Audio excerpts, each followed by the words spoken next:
పంచుకుంటాను. మన వాళ్ళందరినీ చూసి ప్రార్థన చేయాలని ఉంది అని చెప్పడం జరిగింది. దేవునికి స్తోత్రం. మనకి అక్కడ కూడా ప్రార్థనలు జరుగుతున్నాయి. గత 3 వారాల పాటు ప్రార్థన చేసే మళ్ళీ ఇంకొక 3 వారాలు స్టార్ట్ అయ్యి జరుగుతున్నాయి. మరి దేవుని పిల్లలారా, అట్లా అక్కడ పాస్టమ్మ గారు చూస్తున్నారు పరిచర్య. ఉదయము దేవుని వాక్యాన్ని మరి పంచుకోవటం జరిగింది. అనేక మంది రాలేకపోయారు. మరి పని పాటలు జాబ్స్ ఉండటం వల్ల రకరకాలైన పరిస్థితులు ఉంటాయి కదా, బాధ్యతలు ఉంటాయి. పిల్లలు స్కూల్స్కి వెళ్ళే పరిస్థితి. జాన్ డెక్సన్ జ్యువెలరీస్, అలాగే మన పిల్లలు సతీష్ గారి పిల్లలు, అమ్మగారు ముఖ్యంగా. స్తోత్రం, హల్లెలూయా. అందరూ బ్రదర్ అనురాధ సిస్టర్ గారు అందరూ కూడా మరి చాలా మరి మీ అందరూ కూడా గుర్తే. మీ అందరిని జ్ఞాపకం చేసుకొని విజయవాడలో మీ కొరకు ప్రార్థన చేయటం జరుగుతుంది. పిల్లలారా, మరి దేవుని వాక్యాన్ని కొద్ది నిమిషాలు మనము చూద్దాం. దయచేసి ఉదయము దానియేలు గ్రంథము నుంచి దేవుని వాక్యం ధ్యానం చేయటం జరిగింది. ఇక్కడ మరి 2 రోజుల్లో అందిస్తున్న వర్తమానాలను యూట్యూబ్లో మరి బ్రదరు ఆయన రాజా బ్రదర్ మన ఛానల్లో ఉంచమని చెప్పాను. వారి అప్లోడ్ చేస్తున్నారు. ఉదయం వర్తమానం మీరు వినొచ్చు. అలాగే మరి ఎప్పుడైనా కావలసినప్పుడల్లా ఆ యొక్క వర్తమానాలు వినొచ్చు. చక్కగా మరి మీరు చూడండి, దేవుడు మిమ్మల్ని బలపరుస్తాడు. చూడండి, మరలా మనము దానియేలు గ్రంథము నుంచి దేవుని వాక్యాన్ని కొద్ది నిమిషాలు ఈ రాత్రి కూడా కొద్ది నిమిషాలు మీతో పంచుకొని ఆ తర్వాత మనం ప్రార్థన చేయడానికి సిద్ధపడదాం. దానియేలు గ్రంథము 2వ అధ్యాయం. ముందుగా మనం ప్రార్థన చేసుకుందాం. పరిశుద్ధుడైన తండ్రి, మహోన్నతుడు అయిన మా దేవ, మీ గణనామానికి వందనాలు, స్తోత్రాలు, కృతజ్ఞతాస్తుతి చెల్లిస్తుంటున్నాము. ఈ ప్రశస్తమైనటువంటి దినములో మా ప్రభువా, మా గొప్ప దేవ, మిమ్మల్ని స్తుతించి ఆరాధన చేయటానికి అనుగ్రహించిన కృపను బట్టి మీకు స్తోత్రము. మా ప్రభువా, చేరి వచ్చిన మీ పిల్లలందరిని బట్టి మీకు స్తోత్రము. మా ప్రభువా, గొప్ప దేవ, అన్ని విషయాల్లో మీరు మహిమ పొందండి, అన్ని విషయాల్లో మీరు ఘనత పొందండి. మా ప్రభువా, అంతరాయాలను దూరం చేయండి, ఆటంకాలను దూరం చేయండి, అభ్యంతరాలను దూరం చేయండి. ప్రభువా, గొప్ప దేవా, మరి చేరి వచ్చిన ఈ పిల్లలందరికీ ఉన్నతమైన కృపా కనికరాలను విస్తరింప చేయండి. మా ప్రభువా, వాక్యం ద్వారా మమ్మల్ని బలపరచండి. వాక్యంలో నుంచి మాకు మీ సత్యములను బోధించండి, సహాయం చేయండి. యేసు శక్తి కలిగిన నామంలో స్తుతించి ప్రార్థిస్తూ ఉన్నాము తండ్రి, ఆమేన్. దానియేలు గ్రంథము 2వ అధ్యాయము 17వ వచనం నుంచి దేవుని వాక్యమును చదువుకుందాం. 17 నుంచి 23 వరకు చదువుకుందాం. అప్పుడు దానియేలు తన ఇంటికి పోయి తన స్నేహితులైన హనన్యాకును, మిషాయేలునకును, అజర్యాకును సంగతి తెలియచేసి తానును తన స్నేహితులను బబులోనులో తక్కిన జ్ఞానులతో కూడా నశింపకుండానట్లు ఆ కళ యొక్క మర్మ విషయంలో పరలోకమందున్న దేవుని వలన కటాక్షము పొంది నిమిత్తమై ఆయనను వేడుకొనుడని వారిని హెచ్చరించాను. అంతటా రాత్రి యందు దర్శనము చేత ఆ మర్మము దానియేలునకు బయలుపరచబడెను. గనుక దానియేలు పరలోకమందున్న దేవుని స్తుతించెను. ఎట్లనగా దేవుడు జ్ఞాన బలములు గలవాడు, యుగములన్నిటిను దేవుని నామము స్తుతినొందునుగాక. ఆయన కాలములను సమయములను మార్చువాడయుండి రాజులను త్రోసివేయచు నియమించుచు ఉన్నవాడును, వివేకులకు వివేకమును, జ్ఞానులకు జ్ఞానమును అనుగ్రహించువాడనై ఉన్నాడు. ఆయన మరుగు మాటలను మర్మములను బయలుపరచును. అంధకారములోని సంగతులు ఆయనకు తెలియను. వెలుగు యొక్క నివాస స్థలము ఆయన యొద్ద ఉన్నది. మా పితరుల దేవ, నీవు వివేకమును బలమును నాకు అనుగ్రహించి ఉన్నావు. మేమడిగిన ఈ సంగతి ఇప్పుడు మాకు తెలియచేసి ఉన్నావు. గనుక నేను నిన్ను స్తుతించుచున్నాను. స్తుతించుచు గణపరుచుచున్నాను. ఏలయనగా రాజు యొక్క సంగతి నీవే మాకు తెలియచేస్తువని దానియేలు మరలా చెప్పాను. స్తోత్రం. హల్లెలూయా. మరలా 17-18 వచనాలు చదువుకుందాం. అప్పుడు దానియేలు తన ఇంటికి పోయి తన స్నేహితులైన హనన్యాకును, మిషాయేలునకును, అజర్యాకును సంగతి తెలియచేసి తానును తన స్నేహితులను బబులోనులో తక్కిన జ్ఞానులతో కూడా నశింపకుండునట్లు ఆ కళ యొక్క మర్మం విషయంలో పరలోకముందన దేవుని వలన కటాక్షము పొందు నిమిత్తము ఆయనను వేడుకున్నాడని వారిని హెచ్చరించెను. ఆమేన్. స్తోత్రం. హల్లెలూయా. హల్లెలూయా. హల్లెలూయా. దేవుని పిల్లలారా, మనం చదివినటువంటి ఈ భాగము నుంచి కొన్ని 2-3 సంగతులను మనము చూద్దాం. బైబిల్లో నుంచి ఒక 2-3 సంగతులు ఈ సాయంకాలము మనము తెలుసుకుందాం. హల్లెలూయా. స్తోత్రం. స్తోత్రం. హల్లెలూయా. Then Daniel went to his house and made the decision known to Hananiah, Mishael, and Azariah, his companions, that they might seek mercies from God of heaven concerning his secret, so that Daniel and his companions might not perish with the rest of the wise men of Babylon. Then the secret was revealed to Daniel in a night vision. So Daniel blessed the God of heaven. Amen. Hallelujah. దేవుని పిల్లలారా, మనము చదివినటువంటి ఈ యొక్క దానియేలు గ్రంథము 2వ అధ్యాయము 17-23 వరకు చదివిన ఈ భాగములో ఒక ప్రార్థన కనపడుతుంది. ఈ యొక్క ప్రార్థన మరి 4 యవనస్తులు చేసినటువంటి ప్రార్థన, ఐక్యతతో చేసిన ప్రార్థన. ఈ ప్రార్థన ఎలాంటి ప్రార్థన చెప్పండి? ఐక్యతతో ఏకీభవించి చేసినటువంటి ప్రార్థన. మరి దేవుడు ప్రభు ఏం చెప్పాడంటే, ఎక్కడ 2-3 నా నామమున కూడి ఉంటారో అక్కడ నేను ఉంటాను. ఎక్కడ భూమి మీద 2-3 కలిసి ఏకీభవించి ఒక విషయం కొరకు ప్రార్థిస్తారో అది వారికి అనుగ్రహింపబడుతుంది అని దేవుడు చెప్పాడు. ప్రార్థనలో రకరకాలైనటువంటి ప్రార్థనలు ఉన్నాయి. ఒక్కరే ఏకాంతముగా చేసే ప్రార్థన, మరి ఇదిగో 2-3 కలిసి ఒక చిన్న గుంపుగా చేసే ప్రార్థన, కుటుంబ ప్రార్థన, అనేక కుటుంబాలు ఒక సంఘముగా చేసే ఒక సంఘ ప్రార్థన. స్తోత్రం. హల్లెలూయా. ప్రవక్తలు చేసే ప్రార్థన, కొందరు ప్రవక్తలు కలిసి చేసే ప్రార్థన. ఈ విధంగా కొన్ని ప్రార్థనలు దైవ గ్రంథంలో మనం చూస్తాం. పరిశుద్ధ గ్రంథం బైబిల్లో మరి ప్రార్థనలను గురించి మనం ఎంతగానో చూస్తాం. హల్లెలూయా. హల్లెలూయా. హల్లెలూయా. దేవునికి స్తోత్రం. మొదటి నుంచి కూడా మనము ప్రార్థనలను గుర్చిన విషయాలను చూడొచ్చు. అసలు ఆదికాండంలోని ఒక ఆయన పుట్టినప్పుడు యెహోవా నామమున ప్రార్థన చేయుట ఆరంభమైంది. ఎవరు ఆయన పేరు చెప్పండి? ఆయన పేరు ఏనోష్. దేవునికి స్తోత్రం. మరి హేబేలుకు ప్రతిగా షేతుకు పుట్టినటువంటి కుమారుడు ఏనోష్. యొక్క షేతు పుట్టాడంటే అవ్వ ప్రార్థించింది, కయ్యూను చంపిన హేబేలుకు ప్రతిగా దేవుడు నాకు మరి ఒక సంతానం ఇచ్చాడని అతనికి ఏం పేరు పెట్టింది? షేతుకు పుట్టాడు ఎవరు చెప్పండి? యోనోషు పుట్టినప్పుడు యెహోవా నామమున ప్రార్థన చేయుట ఆరంభమాయను. అంతకుముందు ప్రార్థన కొందరికే పరిమితం. యోనోషు పుట్టిన దగ్గర నుంచి ప్రార్థన అందరికీ అనేదిగా మారింది. యెహోవా నామమున ప్రార్థన చేయుట ఆరంభమాయను, అందరికీ ప్రార్థన. కనుక దేవుని పిల్లలారా, మరి ప్రార్థన చేయాలి, మనము ప్రార్థన చేయాలి. చూడండి, ఈ యొక్క సాయంకాలము మనం చదువుకున్న దానియేలు గ్రంథము 2వ అధ్యాయంలో మనం చదువుకున్న చిన్న భాగములో అసలు ప్రార్థన ఎందుకు చేయాలి? ఉదయం కొన్ని విషయాలు చూసాం. ప్రార్థన అనేది నీ వ్యక్తిగతమైన పరిశుద్ధత కొరకు చేసుకోవాలి అని చెప్పుకున్నాం.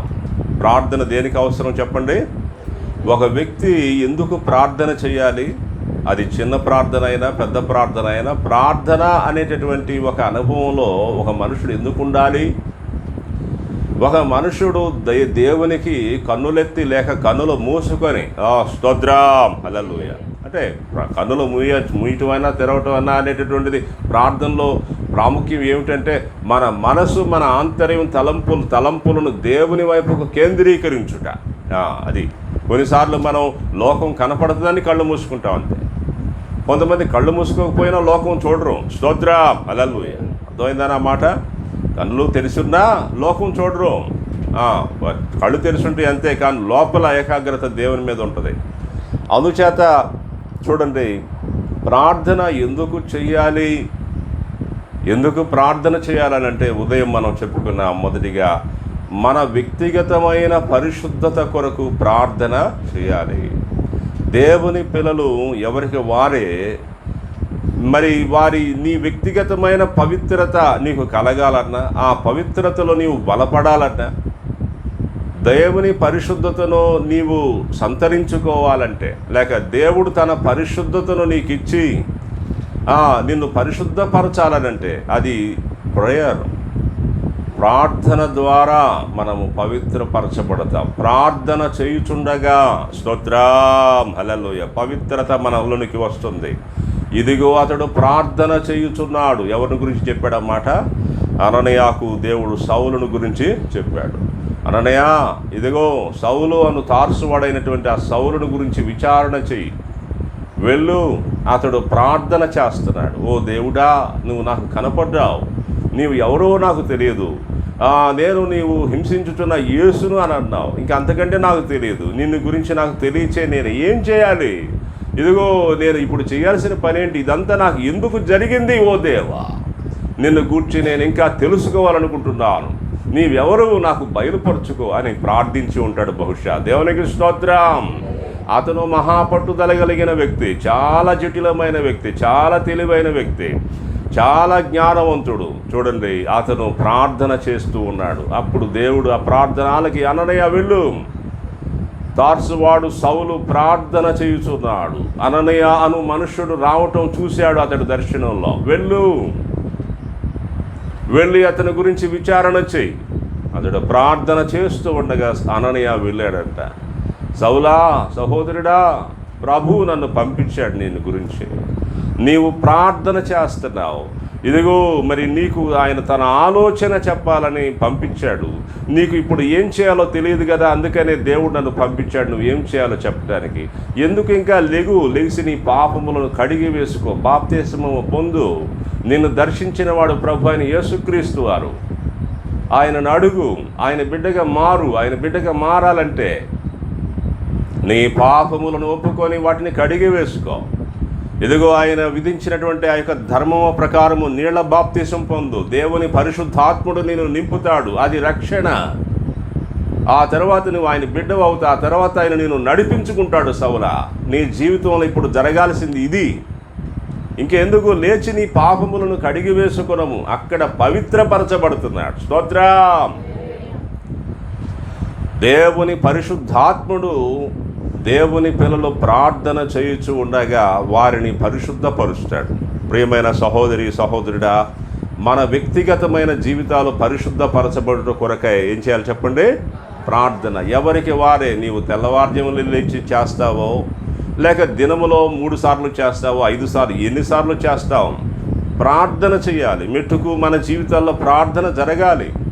మనం కొన్నిసార్లు ప్రార్థన చేయలేము. అందుకని ఇదిగో దైవ సేవకులను ప్రేరేపించి ఆయా సమయాల్లో 40 రోజుల ప్రార్థనలు, 3 వారాల ప్రార్థనలు, 3 రోజుల ప్రార్థనలు, 1 వారం పాటు ప్రార్థన, ఇలాగా ప్రేరేపించి మరి ఇదిగో వారు సమయాన్ని ఏర్పరచుకొని సంఘంలో ప్రకటన చేసినప్పుడు ఆ సమయంలోనైనా దేవుని పిల్లలు విని, ఇదిగో ఇది ఒక మంచి సమయం, నేను ఒక్కడే ప్రార్థన చేయలేకపోతున్నాను, నేను ఒక్కదాన్ని చేయలేకపోతున్నాను, ఈ ఒక గుంపు అక్కడ కలుస్తారు, నేను వెళ్ళాలి, వాళ్ళు కలుసుకోవాలి, ఈ 40 దినాల పాటు నేను ఒక దీక్షగా ఇదిగో ఈ ప్రార్థనలను చేసుకోవాలి, నాకు మేలు కలుగుద్ది, ఇట్లయినా నేను ప్రార్థనలో బలపడాలి అని అనిపించాలి. దేవునికి స్తోత్రం. చూడండి, ఈ సాయంకాలము రెండవ సంగతి నేను మీకు తెలియచేయాలని ఆశిస్తుంటున్నాను.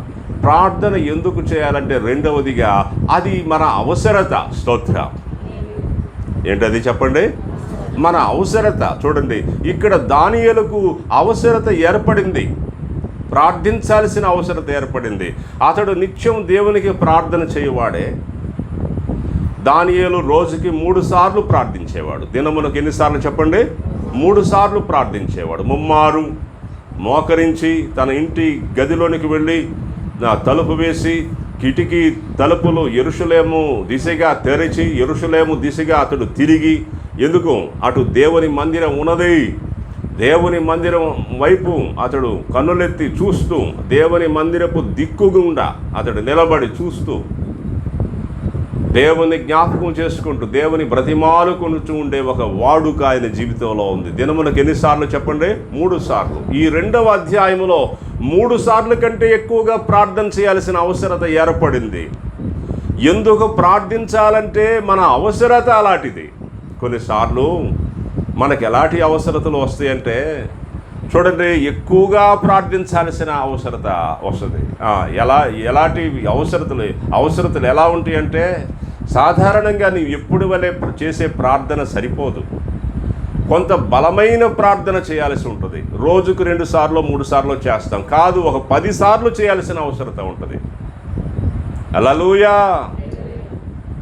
దేవుని పిల్లలారా, చూడండి, విజయవాడలో మనం చేసే పరిచర్యలో ఎదుగో కుటుంబ జీవితాన్ని మనం జీవిస్తూ ఉండగా పిల్లలను చదివిస్తూ కొంత మంచి చదువులను, వారికి భవిష్యత్తునిచ్చే చదువులను, కొంత పిల్లలకు ఉపయోగపడేటువంటి చదువులను చదివించాలని కాస్త డబ్బు ఇంకా ఎక్కువ అవుతుంది. అవునా కదా? చెప్పండి.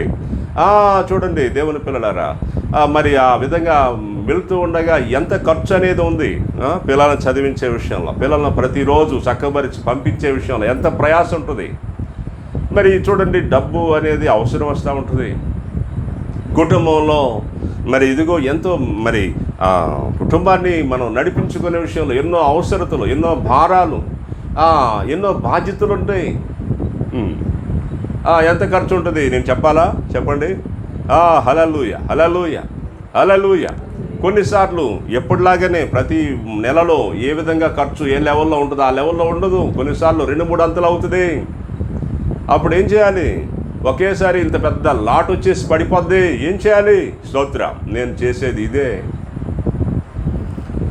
దైవ సన్నిధానములో ప్రార్థించుట. దైవ సన్నిధానములో ప్రార్థించుట. ఎందుకు ప్రార్థిస్తాను? అది నా అవసరత విధముగా ఉన్నది. ఎవరు నా అవసరత తీరుస్తారు? నా అవసరతకు ఎవరు నిలబడతారు? నా అవసరతతో ఈ మనుషుల్లో ఎవరికి నేను చెప్పాలి? ఎవరికి ఏం సంబంధం నాతో? వాళ్ళకి నా అవసరత విషయంలో స్తోత్రం. సమాజంలో నేను గౌరవముగా ఉండాలి. నా అవసరతలు ఎవరికి చెప్పాలి? ఎవరికి చెప్పకూడదు. ఎవరికి చెప్తే ఏం చేస్తారు? ఎవరి అవసరతలు వారివే కదా. స్తోత్రం. పిల్లలు పండుకొని నిద్రపోతారు, వారికేం తెలుసు కుటుంబ భారాలు. రాత్రంతా మేల్కొని ప్రార్థన చేస్తూ ఉంటూ ఉంటాను. అప్పుడప్పుడు పిల్లలు కలవరిస్తూ ఉంటారు. వెళ్తాను, జాషువా లే, సరిగ్గా పడుకో, ఏం మాట్లాడుతున్నావు అని వాడిని కొంత అదిరించి, సరిగ్గా ఇటు పక్క తిరిగి పండుకో. వాడు పెద్దవాడు గురక తీస్తూ ఉంటాడా, ఏంట్రా గురక తీస్తున్నావు ఏంటి, లే పోయలు మొహం గడుకో, లేక సరిగ్గా పండుకో, గురక తీస్తున్నావు తెలుస్తున్నా నీకు. హల్లెలూయా. పిల్లల్ని కనిపెట్టుకుంటా రాత్రి ఒక వాచ్మ్యాన్ కాపలా కాసినట్టుగా కాసే జీవితం. హల్లెలూయా, స్తోత్రం. తెల్లారిపోతుంది. రాత్రి అంతా గుడ్లు అప్పగించి చదవటం, దేవుని సన్నిధిలో చూడటం, కొద్దిసేపు ప్రార్థన, కొద్దిసేపు వాక్యం, కొద్దిసేపు దైవజనులు చెప్పిన వర్తమానాలు వినటం. దేవుని పిల్లలారా, ఎవరు బాధ్యులు నా కుటుంబానికి? యజమానుడిగా నేనే. యజమానుడిగా నాదే బాధ్యత. అందరికి జవాబుదారిని నేనే. అందరికి జవాబు చెప్పాల్సింది నేనే. స్తోత్రం. నా వెనుకాల నడిపించబడాల్సిన 4 వ్యక్తులు ఉన్నారు. ఒక సంఘం ఉంది, సమాజం ఉంది. సంఘము కంటే మొదట నా కుటుంబం. స్తోత్రం. కనుక చూడండి, దేవుడు ఎప్పుడు వదిలిపెట్టలేదు. దేవుడు ఏ రోజు కూడా విడిచిపెట్టలేదు. నా అవసరత విషయం ఎక్కువ అవసరత ఉంటే ఎక్కువ ప్రార్థించాను. ఒకటే నాకు నా ఆయుధం, అది ప్రార్థించడం. ఇక్కడ దానియేలుకి ఉన్నటువంటిది ఏమిటి చెప్పండి? ఇదిగో ఇక్కడ ఒక పరిస్థితి వచ్చి పడిపోయింది దానియేలుకి. ఏంటది? రాజుకు ఒక కళ వచ్చింది. ఆ కళ అతడు మర్చిపోయాడు. దానియేలు గ్రంథం 2వ అధ్యాయం ఏంటంటే చెప్పండి. నెబుకద్నెజరుకి ఒక కళ వచ్చింది, ఆ కళ మర్చిపోయాడు. మరి అతడు ఎంతోమంది జ్ఞానులను పండితులను పోషిస్తున్నాడు, తన దగ్గరే ఉంచుకున్నాడు. ఆ రోజుల్లో ప్రపంచాన్ని పరిపాలన చేస్తున్న మొట్టమొదటి చక్రవర్తి ఆయన బాబులోను ఎంపరర్ ఆ యొక్క నెబుకద్నెజర్. మరి ఆయన ప్రపంచాన్ని పరిపాలన చేస్తున్న వ్యక్తి. అతనికి ఒక ఆలోచన వచ్చిందంట. ఏం ఆలోచన అంటే సకల రాజ్యాలు అతని ఆధీనంలో ఉన్నాయి. మరి అతని రాజ్యం బంగారంతో పోల్చబడింది. మేలేమి బంగారంతో పోల్చబడిన రాజ్యం, అంత విలువైన రాజ్యం. మరి చూడండి, ఎంతో సంపన్నత అతనికి ఉంది, ఎంతో విస్తారమైన రాజ్యము, సంపద. ఇదిగో ప్రజలు అతని ఆధీనంలో ఉన్నారు. అడవులు, జీవులు, మనుషులు సకలము కూడా అతని ఆధీనంలోనే ఉన్నాయి. దేవుడు అతనికి స్వాధీనపరిచాడు, అది అతనికి తెలియదు. అతడు విగ్రహారాధికుడే, అతడు అన్యుడే, అతడు నిజ దేవుని ఎరుగని ఒక విగ్రహారాధన చేసే వ్యక్తే కాదనట్లేదు. అయినప్పటికీ దేవుడు అతనికి అలాంటి అధికారాన్ని ఇచ్చాడు. అతనికి ఒక ఆలోచన ఒక రోజు కలిగింది. ఏమిటి ఆలోచన అంటే, ఇదిగో నేను ఈ భోగభాగ్యాలు అనుభవిస్తున్నాను, ఇదిగో ఈ కిరీటం నా తల మీద ఉంది, ఇదిగో నేను చాలా బంగారం అంత విలువైనటువంటి ఒక వ్యక్తిగా నేను ఉన్నాను, ఇదిగో నాకు తిరుగులేదు, ఒక తిరుగులేని ఒక శక్తిగా నేను ఉన్నాను, ఇదిగో మరి లోకం ఈ దిక్కు నుంచి ఆ దిక్కు వరకు మొత్తం నా అధీనంలోనే ఉన్నది. మరి ఇప్పుడు నేను బాగానే ఉన్నాను, ఎంతకాలం నేను జీవిస్తాను? ఈ నా జీవితం, నేను పెద్దవాడిని అవుతున్నాను, దినాలు గడిచే కొద్దీ పెద్దవాడిని అవుతున్నాను. మరి ఇదిగో నేను జీవిస్తాను, నా పిల్లలు వస్తారు, సరే నా పిల్లలు 3-4 ఈ రాజ్యాన్ని వారసత్వంగా వారు పరిపాలన చేసిన ఆ తర్వాత ఒక 10 తరాల తర్వాత ఈ రాజ్యం ఎలా ఉంటుంది? అసలు నా తర్వాత ఈ రాజ్యం యొక్క పరిస్థితి ఏమిటి? నాలాగా సమర్థవంతంగా నడిపిస్తారా నా పిల్లలు? ఏమవుతుంది ఈ రాజ్యము, ఈ యొక్క సంపన్నత? ఇదిగో ఈ సమాజం ఇదంతా ఇప్పుడు ఇలా ఉంది, నేను లేని తర్వాత ఇది ఎలా ఉంటుంది అనే ఒక ఆలోచన అతనిలో బయలుదేరింది. అప్పుడు వచ్చింది కళ. దేవునికి స్తోత్రం. ఆ తలంపులు తలంచాడు, ఆలోచించాడు, అలాగే నిద్రలోనికి వెళ్ళిపోయాడు. అప్పుడు కలిగింది ఒక కళ, దేవుని మూలంగా కలిగిన కళ. స్తోత్రం, హల్లెలూయా. ఒక పెద్ద భారీ విగ్రహం కనపడింది. అది 4 లోహాలతో ఉన్నది. తల వరకు బంగారంతో ఉంది, మెడ నుంచి ఆ యొక్క ఛాతీ భాగం వెండితో ఉంది, ఆ తర్వాత ఇత్తడితో ఉంది, మోకాళ్ళ నుంచి దిగువ కాళ్ళు భాగంలో ఇనుము మట్టితో కలిసినటువంటి ఒక లోహముతో ఉంది. ఆ పెద్ద ఆ యొక్క విగ్రహాన్ని చేతి సహాయము లేక తీయక, చేతితో కాకుండా అది పర్వతము నుంచి దానికి అదే వచ్చి ఒక రాయి ఆ విగ్రహం యొక్క పాదముల మీద పడింది. వెంటనే అది అంతా కూడా దుమ్మైపోయి గాలికి అది తీసుకొని పోబడింది. ఆ యొక్క చేతి సహాయము లేక తీయబడిన రాయి భూతలమంతా పెద్ద పర్వతముగా మారిపోయింది. ఇది అతనికి కలిగినటువంటి ఒక కళ. ఆ కళ వచ్చింది, తక్కువని మర్చిపోయాడు. కానీ ఉదయము సెన్స్ అవుతున్నాడు. ఉదయం లెగిసి, నాకు ఏదో ఒక భయంకరమైన గంభీరమైన ఒక కళ వచ్చిందిరా, అది ఏదో నేను తెలుసుకోవాల్సిన విషయమే, నాకు తెలియట్లేదు అని అతనిలో అది ఆసక్తి బయలుదేరింది. దాన్ని తెలుసుకోవాలనుకున్నా. ఎవరు తెలియజేస్తారు నాకు? మరి నాకు జ్ఞానులు ఉన్నారుగా, వారిని పిలిచారు. పిలిచి చెప్తున్నాడు, బాయ్ ఇదిగో రండి, మీతో పని ఏర్పడింది, పని వచ్చింది, రండి. నేను ఒక కళ కన్నాను నిన్నటి రాత్రి, మరి అది నేను మర్చిపోయాను. మీరేం చేస్తారంటే ఆ కళ చెప్పాలి, దాని భావము ఏంటో కూడా మీరు నాకు చెప్పాలి, చాలా క్లియర్గా చెప్పాలి. వినపడుతుందా నేనేం చెప్తున్నాను? చూడండి, విన్నారు. ఏంటండి అయ్యా? నేను ఒక కళ కన్నాను, అది మర్చిపోయాను. ఆ కళ ఏంటో మీరు చెప్పాలి, దాని భావము కూడా మీరు చెప్పాలి. హల్లెలూయా, దేవునికి స్తోత్రం. Hallelujah. In the mighty name of Jesus. Holy Spirit. ఆ కళ ఏంటో మీరే చెప్పాలి, దాని భావము కూడా మీరే చెప్పాలి. అప్పుడు వాళ్ళు అన్నారు, ఏమన్నారు చెప్పండి? అయ్యా, ఇదిగో నీవు కళ మాకు చెప్తే దాని భావము చెప్పడానికి ట్రై చేస్తాను. ఏదైనా ఒక క్లూ మాకు ఇవ్వాలి కదా, ఒక చిన్న ఏదన్నా ఒకటి చెప్పు. లేదు, నాకు అసలు జ్ఞాపకం లేదు. సమస్య ఏంటంటే నేను మర్చిపోయానయ్యా. అది చాలా ఓపికగా చెప్తున్నాడు. నేను మర్చిపోయాను, అది నేను చెప్పలేను.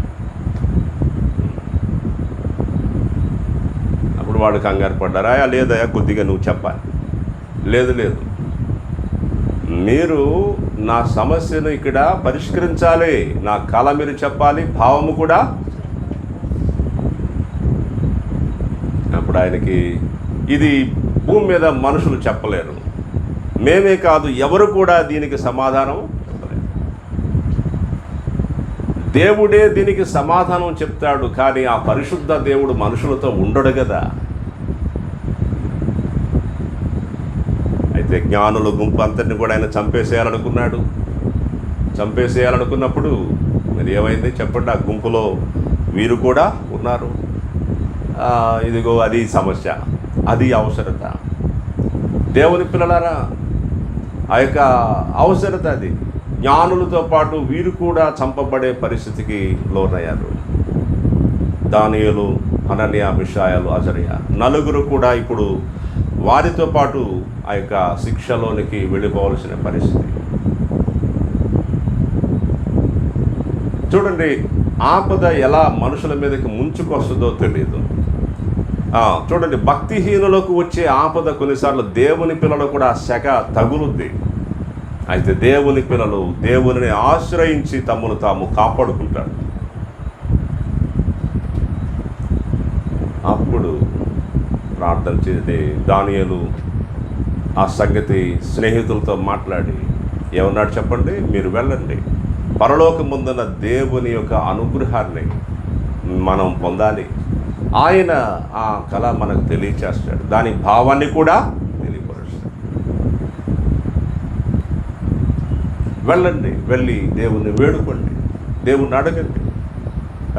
అర్థమవుతుందా? మీ ముగ్గురు వెళ్ళండి, మీ గదుల్లోనికి వెళ్ళి ప్రార్థన చేయండి. నేను నా గదిలోనికి వెళ్ళి ప్రార్థన చేయండి. అర్థమవుతుందా? వచ్చిన ఆపద తీవ్రత తెలుస్తుందా? ప్రార్థించాల్సిన పరిస్థితులు ఎక్కువ ప్రార్థించాలి. అది పరిష్కరించబడే వరకు ప్రార్థిస్తూనే ఉండాలి. ఊడబలుకున్నారు నలుగురు. చూడండి, ఇక్కడ ఒక సంగతిని నేను చెప్పాలని ఆశిస్తున్నాను. నెబుకద్నెజరు ఏమి ఆలోచించాడు చెప్పండి పిల్లలారా? నెబుకద్నెజరు ఆలోచించింది ఏంటి చెప్పండి? ఇందాక నేను చెప్పాను, ఇప్పుడు అంతా చెప్పుకొచ్చానుగా. ఫ్యూచర్ ఆలోచించాడు, అంతేనా? ఆలోచించింది ఏంటి చెప్పండి? ఫ్యూచర్. ఆమేన్, హల్లెలూయా. ఇక్కడ ఉన్నటువంటి వాళ్ళు ప్రస్తుతం గడిస్తే చాలు, ఫ్యూచర్ సంగతి నాకెందుకు అనేది ఎంతమంది చేతులు చూపించండి. అమ్మా, నేనేమనను, ఎందుకు రేపు గురించి మనకు ఆలోచన ఎందుకంటే ఈరోజు గడిస్తే చాలు అనేది ఎంతమంది చేతులు చూపిస్తారా? మిస్టర్ గారు చూపించరా మీరు చెయ్యి? హల్లెలూయా. ప్రస్తుతం గడిస్తే చాలు, రేపటి గురించి మనకి ఎందుకండి? ఈరోజు బిర్యానీ తిన్నావా లేదా? హల్లెలూయా. విజయవాడలో రెడ్ బకెట్ బిర్యానీ అనేది ఒకటి ఉంటుంది, చాలా బాగుంటుంది, అన్ని ముక్కలే. స్తోత్రం. ఎర్రటి ముక్కలు ఉంటాయి. రెడ్ బకెట్లో ఇస్తాడనమాట బిర్యానీ. హల్లెలూయా, స్తోత్రం. రేపటి గురించి ఎందుకు బ్రదర్? ఈరోజు మనం బిర్యానీ తినాలి, పదండి వెళ్దాం. ఎంతమంది ఇటువంటి మనస్తత్వం కలిగిన చేతులు చూపించండి, మీకు మంచి ఆశీర్వాదం ఇస్తాను. స్తోత్రం.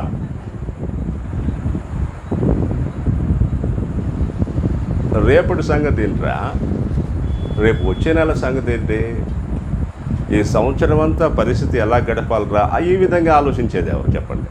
ఎవరు? ఎంతమంది ఇక్కడున్న వాళ్ళు ఎవరు అట్లా ఆలోచిస్తారు? హల్లెలూయా,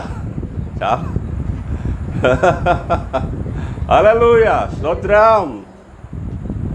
కొన్నిసార్లు ఇది కూడా మంచిదే, రేపు సంగతి ఎందుకంటే ఇప్పుడు చూడండి అనేది కూడా కొన్నిసార్లు మంచిదే, అన్ని సమయాల్లో కాదది. స్తోత్రం.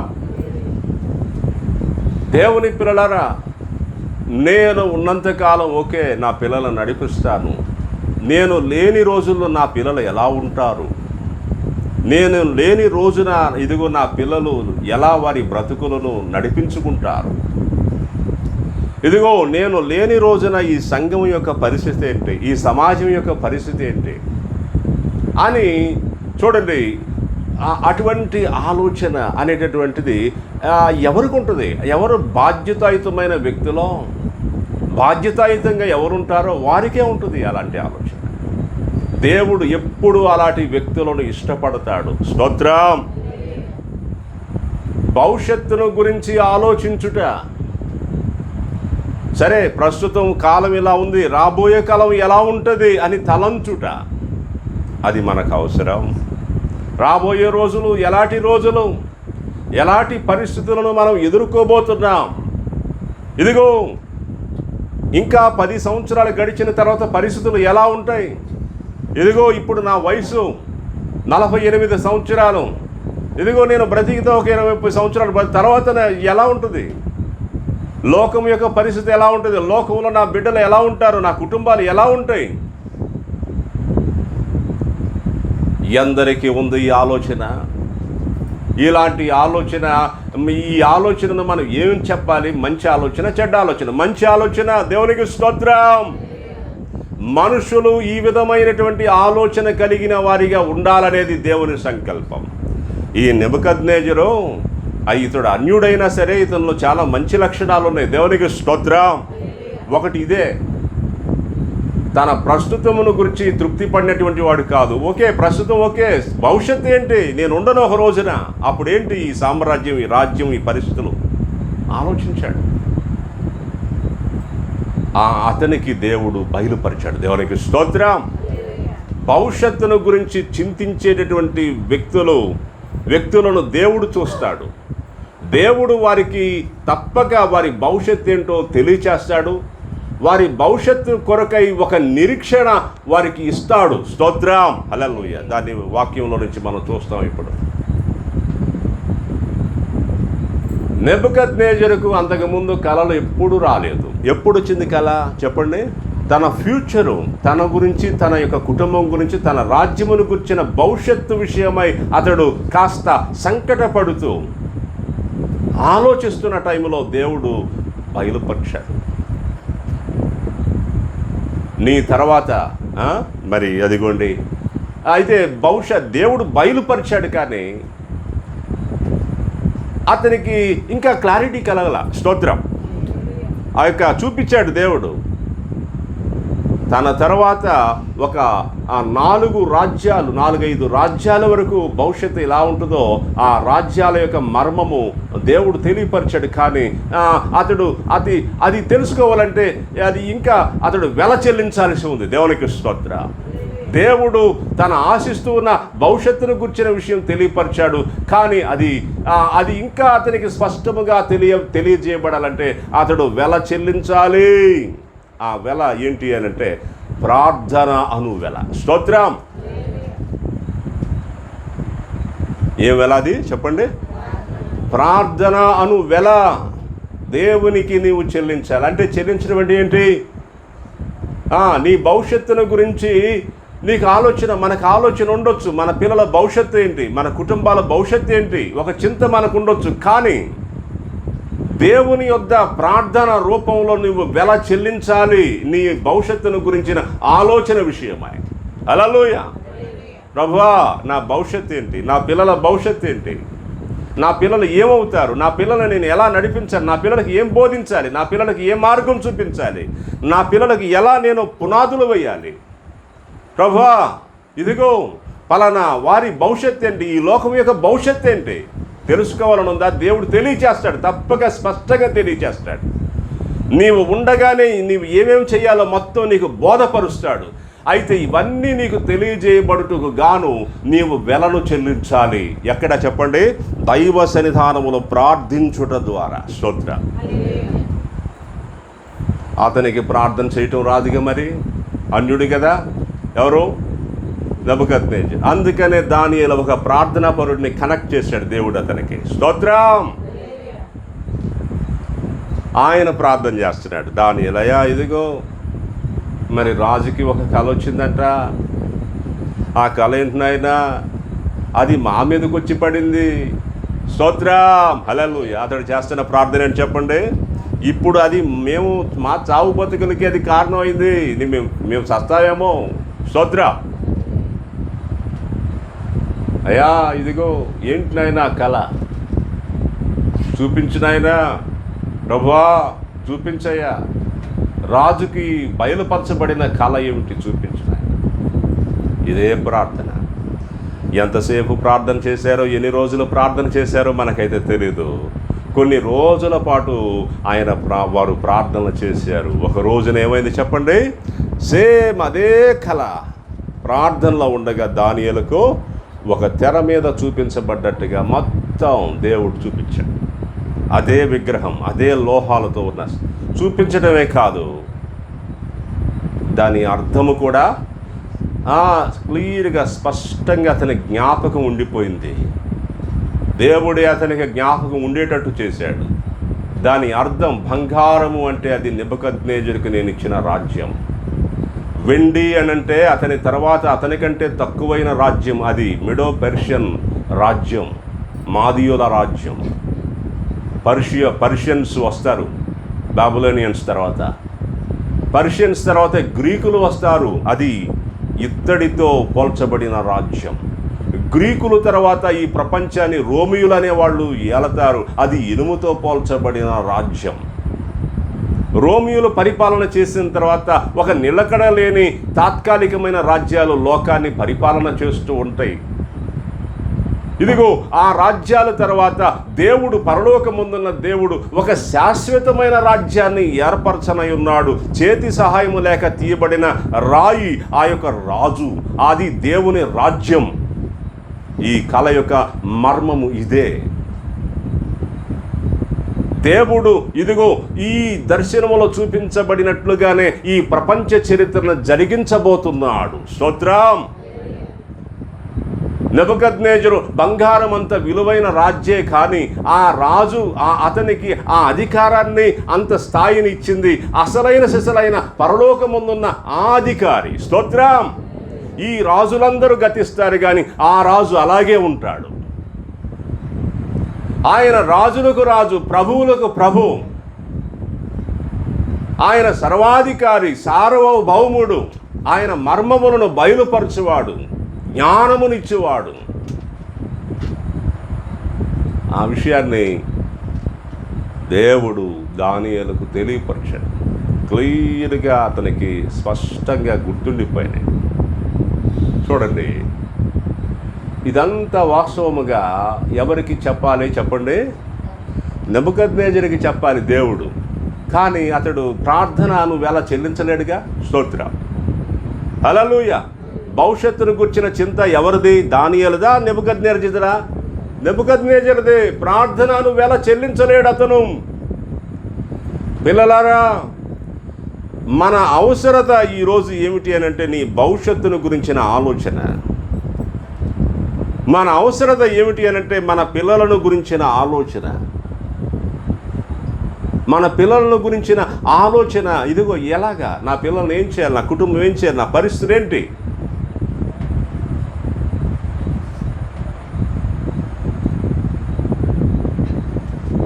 అవును, దేవుడు నీ పరిస్థితిని గురించి, నీ పరిస్థితుల పరిష్కారాన్ని గురించి ఎవరికి వారికే తెలియపరుస్తాడు. అయితే మనము ప్రార్థనను వెలను దైవ సన్నిధానములో ఏం చేయాలి చెప్పండి? చెల్లించాలి.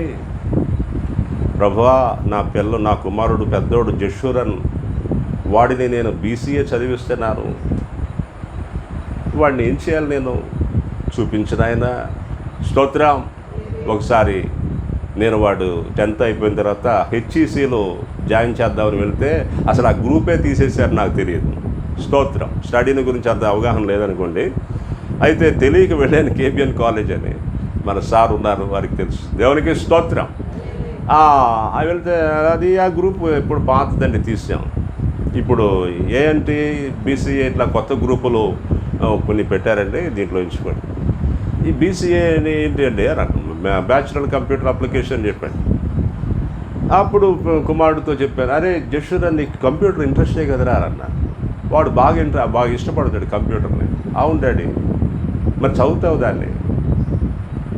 వెంటనే ఎంచుకున్నాడు, చాలా చక్కగా 3 సంవత్సరాలు ముగించేసుకున్నాడు. చూడండి, మరి ఆయన చక్కగా ఆయన పర్ఫామ్ చేస్తున్నాడు, బాగా ఇంట్రెస్టింగ్గా వెళ్తున్నాడు, దూసుకెళ్తున్నాడు. వెళ్ళరా మీరు వెళ్ళు, ఎంత దూరం అన్నా వెళ్ళు, దీంట్లో సెటిల్ అవు, ఇక్కడ ఉండబాకు, వేరే అమెరికా వెళ్ళు. స్తోత్రం, హల్లెలూయా. నేను కూడా వచ్చేస్తాను మీ వెనకాల. వెళ్ళు, ఇక్కడ ఉండబాకు, ఈ దేశంలో ఉండబాకు, నేను ఒక 20 సంవత్సరాల పాటు అక్కడ ఉండండి. చిన్నాడు. చూడండి, నేను అక్కడ జషుర్ అనే విషయంలో నా ఆలోచన హెచ్ఈసీ చదువుతాను, నేను అలాగే అనుకున్నాను. బీసీఏ అయింది, బీసీఏ అయిపోతుంది. ఇప్పుడు వాడు ఏం చేస్తాడు? బీసీఏ తర్వాత ఎంసీఏ చేస్తాడా? ఎంసీఏ చేస్తే వాడు జాబ్ చేస్తాడు, ఎక్కడ చేస్తాడు? ఇదంతా ఆలోచన నాకు ఇదంతా తెలియపరచాలంటే ఎలాగా? ఇదంతా తెలియబడాలంటే ఏం చేయాలి చెప్పండి? నేను ఇప్పుడు నుంచే నా కుమారుడి కొరకు ప్రార్థన చేసుకోవాలి. స్తోత్రం. దేవుడు అన్నిటినీ తెలియపరుస్తాడు, చక్కటి మార్గాలను వారి విషయమై నాకు చూపిస్తాడు, ఒక క్లారిటీ ఇస్తాడు. నా బిడ్డల విషయంలో నాకు ఆలోచనలు ఉంటే సరిపోదు, ఆలోచనలను దేవుని సన్నిధిలో పెట్టి దేవుని అడగాలి. అదే వెల చెల్లించుట. ప్రభు మన భవిష్యత్తును గురించి ఆలోచించే వారముగాను, భవిష్యత్తును తెలుసుకునే వారముగాను, భవిష్యత్తును గురించి సిద్ధపడే వారముగాను మనం ఉండాలని కోరుతున్నాడు. పిల్లలారా, హల్లెలూయా, హల్లెలూయా, స్తోత్రం.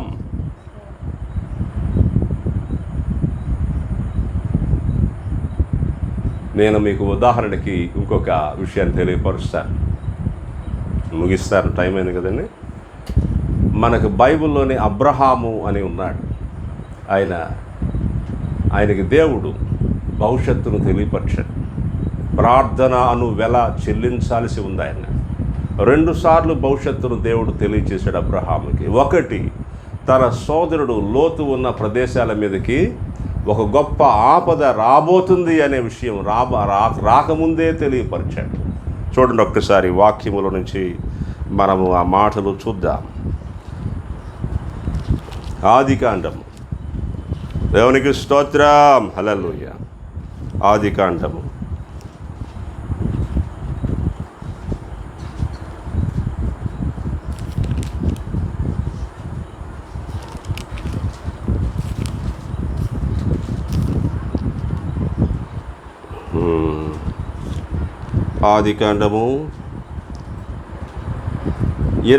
19వ అధ్యాయము.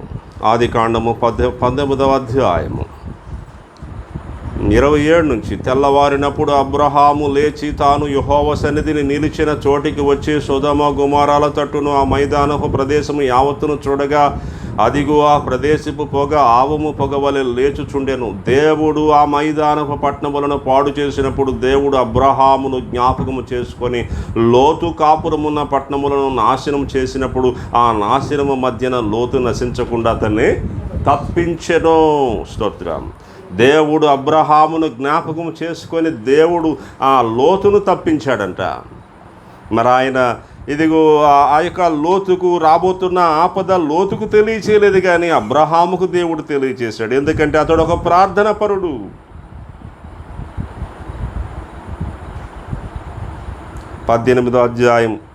ఆదికాండం 18వ అధ్యాయం 20వ వచనం. మరియు యెహోవా సొదొమ గొమొర్రాలను గూర్చిన మొర గొప్పది గనుక వాటి పాపము బహు భారమైనది కనుక నేను దిగిపోయి నా యొద్దకు వచ్చిన మొర చొప్పున వారు సంపూర్ణముగా చేసిరో లేదో చూచెదను, చేయనీడలా నేను తెలుసుకొందును అనెను. మరి ఇదిగోండి 19లో ఎట్లనగా యెహోవా అబ్రహామును గూర్చిన చెప్పినది అతని కలుగు చేయనట్లు తన తర్వాత తన పిల్లలకు తన ఇంటి వారిని నీతి న్యాయములు జరిగించుటూ యెహోవా మార్గమును గైకొనుటకు అతడు వారికి ఆజ్ఞాపించినట్లు నేను అతనిని ఎరిగి ఉన్నాను. 17లో అప్పుడు యెహోవా నేను చేయబోవు కార్యము అబ్రహామునకు దాచేదన ఫ్యూచర్ను గుర్చే. మరికొన్ని రోజుల్లో నేను చేయబోతున్న కార్యమును అబ్రహాముకు బయలుపరచాల్సి ఉన్నది. అబ్రహాముకు నేను తెలియపరచాలి. అది లోతును గుర్చిన భవిష్యత్తు. మరికొన్ని దినాలు లోతు యొక్క భవిష్యత్తు చాలా ఘోరంగా ఉండబోతుంది. మరి లోతు అబ్రహాముకి బంధువు. అబ్రహాముకు తెలియపరిస్తే అతడు ప్రార్థిస్తాడు. అది అతనికి మేలు కావచ్చు. దేవుని ఏర్పాట్లు చూడండి, దేవుని విధానాలు ఒకే విధానాలుగా ఉంటాయి బైబిల్ అంతట్లో. స్తోత్రం. అబ్రహాము అర్థమైపోయింది. నేను చేసేదాన్ని అబ్రహాముకు దాచేది ఏంటి ప్రభువా? అయ్యా చెప్పు నాయనా. మరి లోతు ఉన్నటువంటి ప్రదేశాలు సొదొమ ప్రాంతాలు అనేటటువంటి ఆ యొక్క భూమి మొరపెడుతుంది. అక్కడున్న పాపము భరించలేకపోతుంది. ఆ పాపాన్ని భరించలేకపోతుంది ఆ భూమి నుంచి మొర వచ్చింది నాకు. ఆ ప్రదేశాలు మొరపెడుతున్నాయి, ఓ దేవా ఈ పాపాన్ని నేను భరించలేకపోతున్నా, నేను వచ్చాను చూద్దామని. ఓ ఏంటి సొదొమ గొమొర అంటున్నాడు. మరి నా బంధువు అక్కడేగా ఉంది, లోతు సంగతి ఏంటి? అప్పుడు మొదలుపెట్టాడు. దేవునికి స్తోత్రం. ఇదిగోండి ఎక్కడ చెప్పండి ఆ మాటలు. అది 23 నుంచి. అప్పుడు అబ్రహాము సమీపించి ఇట్లా, నేను దుష్టులతో కూడా నీతిమంతులను నాశనం చేయుదువా? ఆ పట్టణంలో ఒకవేళ 50 మంది నీతిమంతులు ఉండిన యెడల దానిలోనున్న 50 మంది నీతిమంతుల నిమిత్తం ఆ స్థలమును నాశనం చేయక కాయవా? స్తోత్రం. ఆ చొప్పున చేసి దుష్టులతో కూడా నీతిమంతులను చంపుట నీకు దూరమవును గాక. నీతిమంతుని దుష్టునితో సమానముగా ఎంచుట నీకు దూరమవును గాక. సర్వలోకమునకు తీర్పు తీర్చేవాడు న్యాయము చేయడా అని చెప్పినప్పుడు అక్కడ దేవుడు చెప్పాడు, నేను కాపాడుతాను. అక్కడ 50 మంది నీతిమంతులు ఉంటారు. ఎన్నిసార్లుగానో అక్కడ దేవునికి అబ్రహాము ప్రార్థన చేస్తూ వచ్చాడు. 33వ వచనం వరకు కూడా యొక్క ప్రార్థన కొనసాగింది. చివరికి 10 మంది ఉంటే అక్కడ ఆ పట్టణాన్ని ఆ 10 మందిని బట్టి కాపాడవా ఓ దేవా? అబ్రహాము ఆపాడు, కానీ ఒకవేళ 5 ఉంటే కాపాడవా? దేవుడు ఏమైనా అనుకుంటాడు అని అనుకున్నాడేమో. స్తోత్ర.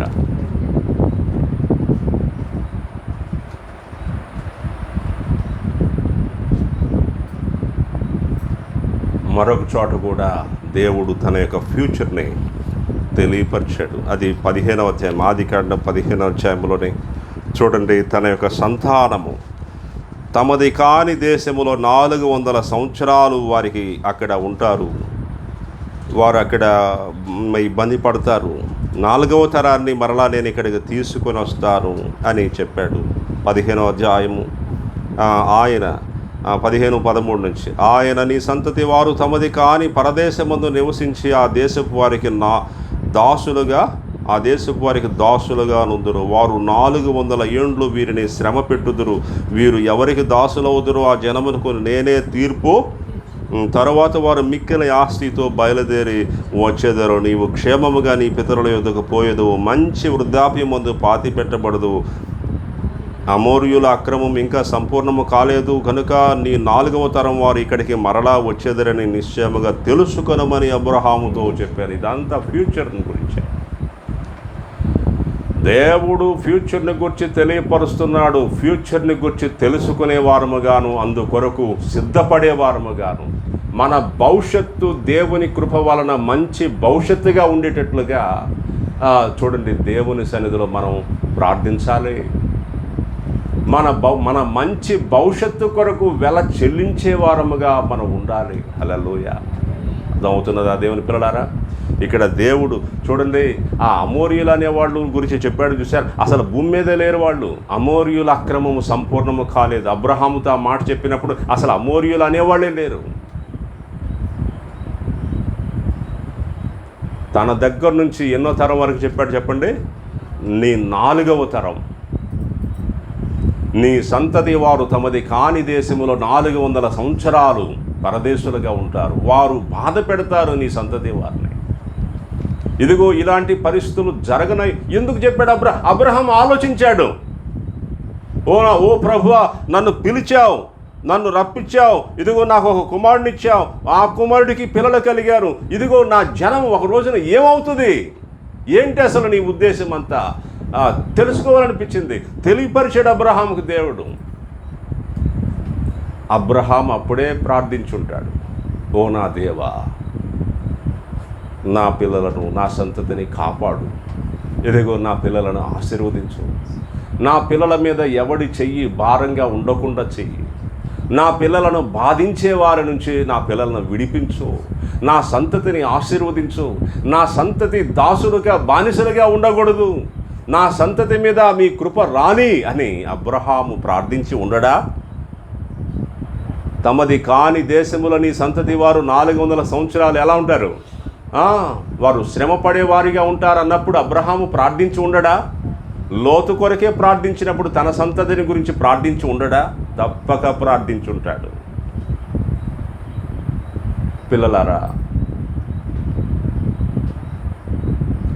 ఈరోజు మనకు ప్రార్థించాల్సిన అవసరత ఏమిటి అని అంటే భవిష్యత్తును గురించి.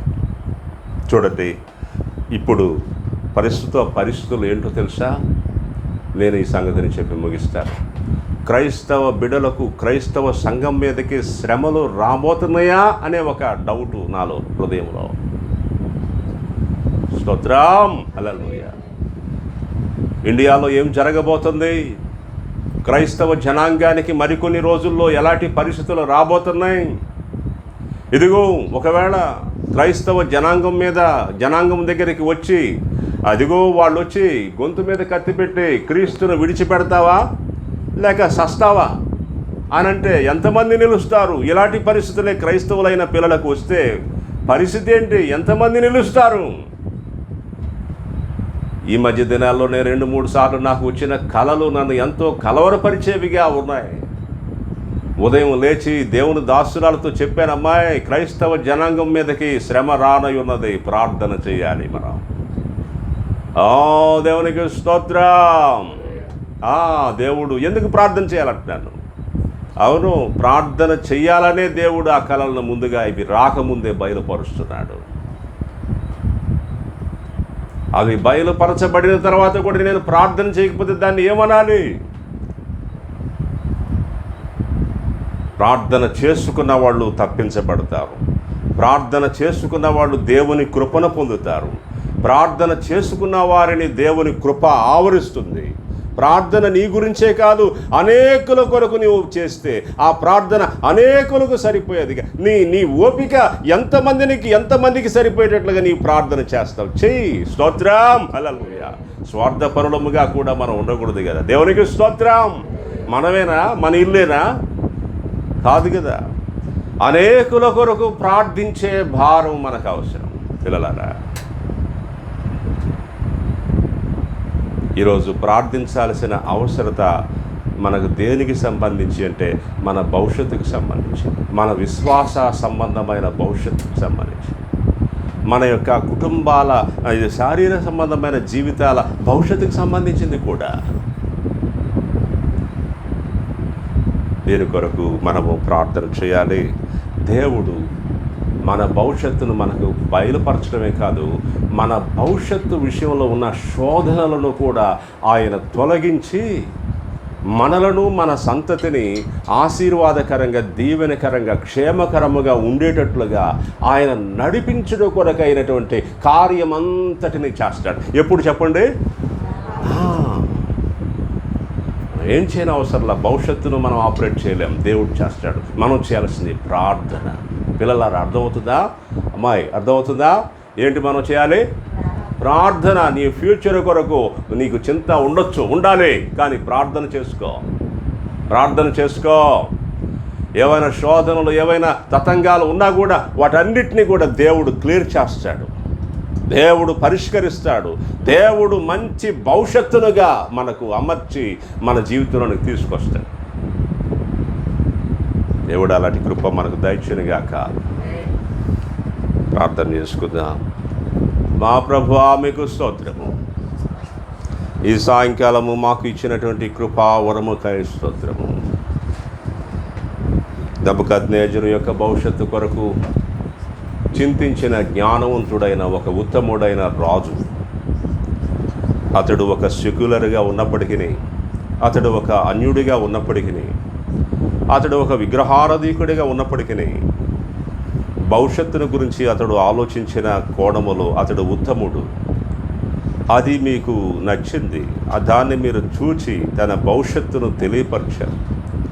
ప్రార్థనను వెల చెల్లించబడిన తర్వాతే స్తోత్రం. Hallelujah, hallelujah, hallelujah. In the mighty name of Jesus. మాకు అర్థము కాని విషయాలన్నిటినీ ప్రార్థన ద్వారా పరిష్కరించు దేవుడు, ప్రార్థన ద్వారా వెల్లడి చేయు దేవుడు, ప్రార్థన ద్వారా మేము ఎదుర్కోబోయే శోధనలు అన్నిటినీ వాటిని తొలగించి స్తోత్రం, స్తోత్రం, స్తోత్రం, భవిష్యత్తులో మాకు క్షేమాన్ని కలిగించే దేవుడు అని మాతో మాట్లాడుతూ వచ్చిన దేవుడు. పిల్లలు ఇంకా వారికి క్షేమం ఉండగానే, ఇంకా వారికి సురక్షితమైన పరిస్థితులు ఉండగానే ఎక్కువగా ప్రార్థన చేసుకునే కృప ఈ పిల్లలకు దయచేయండి. ఎక్కువగా వారి సమయాన్ని, వారి క్షేమకరమైన ఈ సమయాన్ని వారు ప్రార్థనలో ఇదిగో పెట్టుబడిగా పెట్టడానికి సహాయం చేయండి. ప్రార్థనలో వెల ఇదిగో చెల్లించుకోవడానికి, ఇదిగో ఓపిక కంటే మించి వారి ఓపిక మేరకు వెల చెల్లించుకోనటానికి, ఎవరి వెల వారు చెల్లించాల్సి ఉన్నది, ఎవరి పిల్లల కొరకు వారు ప్రార్థించవలసి ఉన్నది, సమాజము కొరకు, సంఘము కొరకు, సాటి క్రైస్తవ జనము కొరకు మీ పిల్లలు ప్రార్థించవలసిన అవసరత ఉన్నది. మా ప్రభువా మీకు స్తోత్రము. మీ పిల్లలంతా ఎక్కువగా ప్రార్థనలో ఉండటానికి సహాయం చేయండి.